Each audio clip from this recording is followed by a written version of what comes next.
18 de janeiro, seja muito bem-vindo ao Plano Anual de Leitura da Bíblia com Rosânia e Lana. Hoje nós estamos encerrando o livro de Gênesis 49 e 50. Estaremos encerrando. Nós escolhemos um lugarzinho especial para nós terminarmos o livro de Gênesis. Que livro fantástico, né? Maravilhoso. Maravilhoso. Então nós vamos agora ler Gênesis 49. Vamos lá. Jacó chamou seus filhos e disse: fiquem em volta de mim, e eu lhes direi o que vai acontecer com vocês no futuro. Fiquem reunidos em volta de mim, para ouvir, filhos de Jacó. Escutem o que diz Israel, o seu pai. Rúben, você é o meu filho mais velho. Você é a minha força, o primeiro fruto do meu vigor, o mais orgulhoso e o mais forte dos meus filhos. Você é violento como a correnteza, porém não será o mais importante, pois dormiu com a minha concubina, desonrando assim a cama do seu pai. Simeão e Levi são seus irmãos. Com as suas armas praticam violências. Não estarei presente quando fizerem planos. Não tomarei parte nas suas reuniões, pois no seu furor mataram homens e por brincadeira aleijaram touros. Maldito seja o furor deles, pois é violento. Maldita seja a sua ira, pois é cruel. Eu os dividirei na terra de Israel e os espalharei no meio do seu povo. Judá, os seus irmãos, o louvarão e se curvarão na sua frente. Você segurará os inimigos pelo pescoço.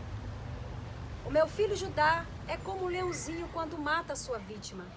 Ele se agacha e se deita como um leão e como uma leoa. Quem tem a coragem de mexer com ele? Judá vai segurar o cetro do rei, e os seus descendentes sempre governarão. As nações lhe trarão presentes, os povos lhe obedecerão. Ele amarra o seu jumentinho numa parreira, na melhor parreira que há.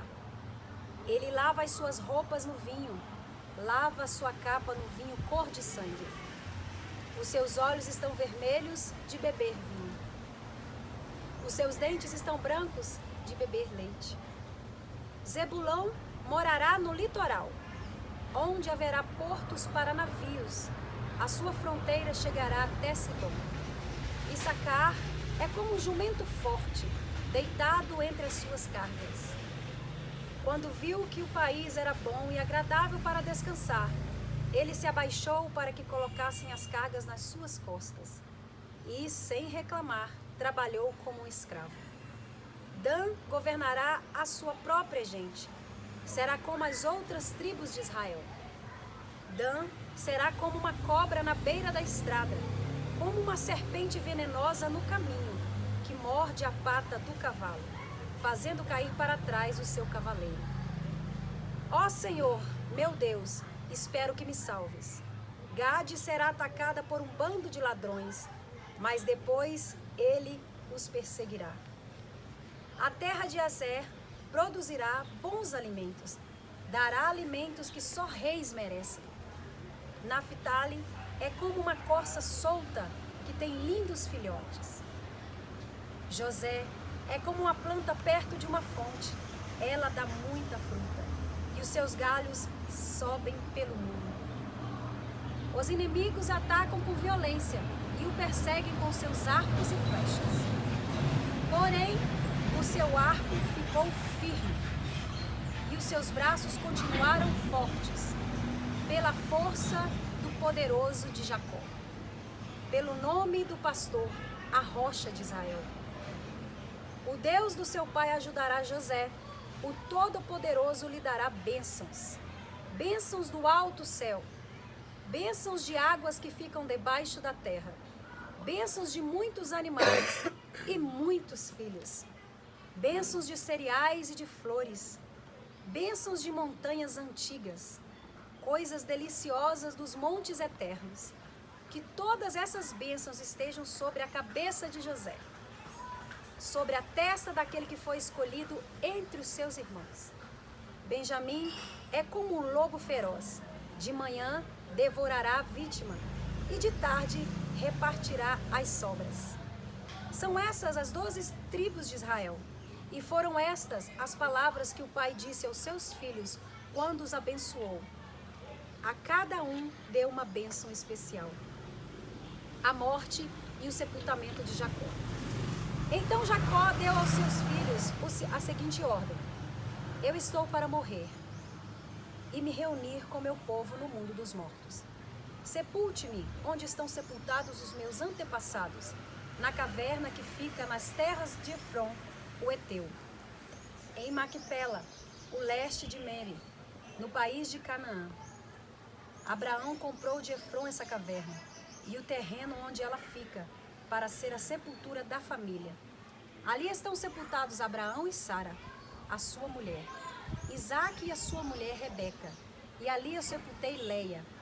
O terreno e a caverna foram comprados dos heteus.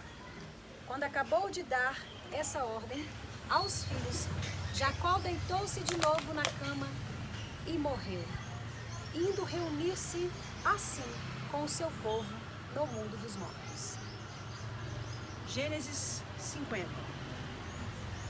José se atirou sobre o pai, chorando e beijando o seu rosto. Ele deu ordem aos médicos que estavam ao seu serviço para embalsamarem o corpo do seu pai, e assim eles fizeram. Gastaram 40 dias para fazer isso, o tempo normal para embalsamar um corpo. E os egípcios ficaram de luto 70 dias. Quando passou o tempo do luto, José falou com os altos funcionários do palácio do rei do Egito. Ele disse: façam o favor de levar ao rei a seguinte mensagem: quando meu pai estava para morrer, ele me fez jurar que eu o enterraria na sepultura que ele mesmo preparou no país de Canaã. Por favor, deixe-me ir sepultar o meu pai, que depois eu voltarei. O rei respondeu: vá e sepulte o seu pai, como ele fez você jurar que faria. E assim José foi sepultar o seu pai. Com ele foram as autoridades ligadas ao rei, os altos funcionários do palácio e todos os líderes do Egito. Foram também as famílias de José, dos seus irmãos e de Jacó. Deixaram na terra de Gósen somente as crianças pequenas, as ovelhas, as cabras e o gado. Também foram homens a cavalo e em carretas, de modo que o grupo era muito grande. Quando chegaram a Atade, que fica a leste do rio Jordão, fizeram uma cerimônia de enterro num terreiro onde o trigo é malhado. Ali choraram muito alto durante 7 dias. Quando os moradores de Canaã viram tanta gente chorando, disseram: como é impressionante o choro desses egípcios. Por isso puseram naquele lugar o nome de Abel-Misraim. Assim, os filhos de Jacó fizeram com o seu pai tudo o que ele havia ordenado. Eles levaram o seu corpo até Canaã e o sepultaram na caverna de Maquipela, a leste de Mane, no terreno que Abraão havia comprado de Efron, o Eteu, para ser a sepultura da família. Depois do sepultamento, José voltou para o Egito com os irmãos e com todos os que haviam acompanhado. Final da história de José. Depois da morte do pai, os irmãos de José disseram: talvez José tenha ódio de nós e vá se vingar de todo o mal que lhe fizemos.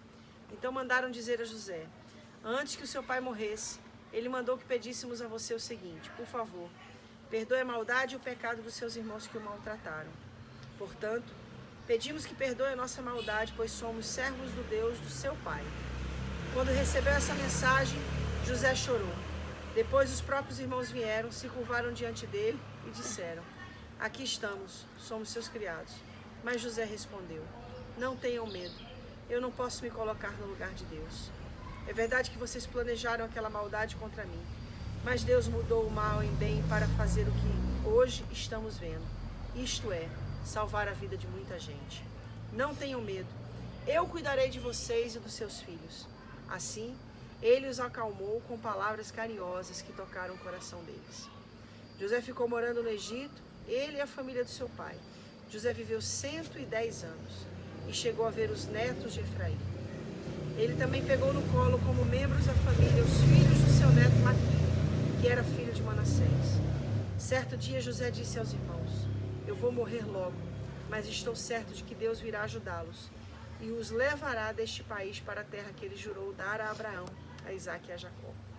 Então José pediu à sua gente que fizesse um juramento. Ele disse: estou certo de que Deus virá ajudar vocês. Quando isso acontecer, levem o meu corpo com vocês. José morreu com 110 anos. O seu corpo foi embalsamado e posto num caixão no Egito. E aí, pastora Rosana, ficou na dúvida? Não, eu fiquei emocionada. Por quê? Com o que José disse, né? Os irmãos com medo e o perdão foi tão... Ele nem se lembrava mais, os irmãos com medo, né? Da reação de José. É emocionante. Desculpa, eu confesso que eu já li Gênesis várias vezes. Só que dessa vez tá bem diferente, né? Tá vontade de chorar. Tá muito bonito, muito tocante mesmo. Dentro de tudo que você falou, eu quero pontuar duas coisas muito interessantes. Primeiro, quando Jacó vai abençoar os seus filhos, ele fala de Rúben. Rúben é o primogênito. É aquele que nasceu com a bênção da primogenitura, aquele que nasceu para dar certo, aquele que nasceu para ser a referência e o estabelecimento do nome do seu pai, aquele que nasceu para propagar a herança e a descendência das tribos, ou seja, o primogênito, a tribo primogênita, o patriarca, o primogênito. E aí Jacó sobre ele fala assim no capítulo 49, você é o meu filho mais velho, você é a minha força, o primeiro fruto do meu vigor, o mais forte, o mais orgulhoso dos meus filhos, você é violento como a correnteza. Tudo isso a nível de qualidades, ele aponta todas as qualidades. Eu não sei se você já parou para pensar na força e na violência de uma correnteza. A correnteza não existe obstáculos que a detenha, não existe barreiras que a paralisem, não existe poços que a impeçam de seguir adiante. A correnteza ela é avassaladora, ela conquista tudo que está diante dela. Essa era a personalidade de Deus. Mas aí Jacó traz um porém e ele diz assim, olha, porém, você não será o mais importante, porque você dormiu com a minha concubina, desonrando a cama do seu pai. Então a gente vê uma pessoa que tinha tudo para dar certo, mas por causa da desonra, fracassou. Por causa da desonra, perdeu o direito a viver plenamente aquilo que foi empoderado para viver. E aí eu falo de uma coisa assim, que me chamou a atenção, que eu nunca tinha parado para observar. A gente sabe que o Egito foi a maior nação do Velho Mundo. Foi uma potência. E aí eu quero trazer como fator duas questões, a desonra e a honra. Se a gente for analisar o capítulo final de Gênesis, a gente vê tudo que Faraó e tudo que os egípcios fizeram pelo pai de José. Mas não foi Jacó que fez bem ao Egito, foi José. Sim, mas Jacó era o pai de José. Então, Faraó e todo o Egito reconheceu que se o Egito havia sobrevivido a 7 anos de fome e se estabelecido como a maior nação do antigo mundo da época, era porque Jacó tinha gerado um filho com essa sabedoria, com esse temor de Deus e com esse preparo para ser um governante. O que significa quando a gente reconhece as pessoas que nos abençoam e nós honramos as pessoas que nos abençoam, nós somos honrados. Rúben tinha tudo para dar certo, mas desonrou e aí perdeu a bênção. Você já parou para pensar que muitas vezes Deus nos empodera, Deus nos concede tudo o que a gente precisa, mas existe algo que condiciona o nosso estabelecimento? O que é, pastora Alana? A honra que damos a quem merece honra. A desonra que damos a quem merece a honra. Então que as suas relações, os seus relacionamentos, isso vai pai e mãe, isso vai com os filhos. Recentemente eu ouvi uma mãe dizer, mas os filhos têm que ser obedientes aos pais, porque é o primeiro mandamento com promessa. Sim, mas a Bíblia também diz para os pais não suscitarem, não provocar a ira dos filhos. É uma honra mútua, é uma via de mão dupla, respeito, honra.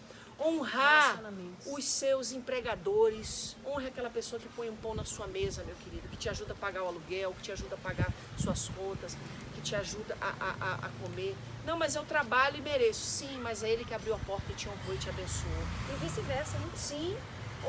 Os empregadores, honre os seus empregados, porque se as suas empresas, se os seus projetos estão florescendo, é porque existem pessoas do seu lado carregando a situação junto com você. Honre os seus pastores, os seus líderes. Pastores, honrem as suas ovelhas. Queridos, é uma via de mão dupla.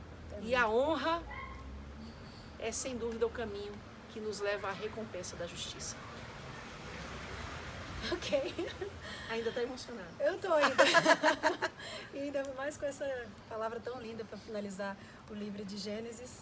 Agora já estou ansiosa para entrar em Êxodo. Então até Êxodo 1. Deus abençoe.